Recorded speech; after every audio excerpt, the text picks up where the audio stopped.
Is the customer always right? The goal is to provide satisfaction to a situation or service. One day, the Bay Area decided to hold the talent competition to see who would be best to spotlight for a large software company. The winner of the competition won a 2-week cruise for two. The assistant of the Bay Area Public Relations gathered news reporters and judges from the competition. There were two final contestants, Average Joe and another actor. Mr. Johnson looked at the results and wanted the Average Joe to win to provide a better story for the company. He decided to base the situation on creative liberties. How do you choose between two equally great contestants that could both benefit your company? Values, beliefs, working environment, accomplishments, attitude, and a great learner.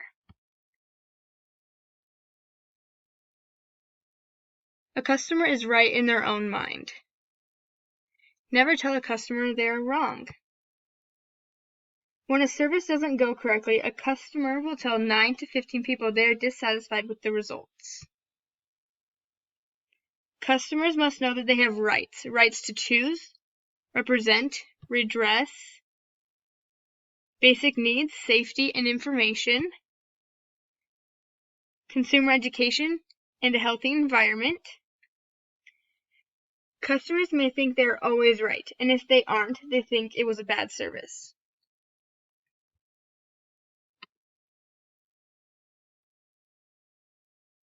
The contestant who is best for the company shows moral values and has desire to help the company shine.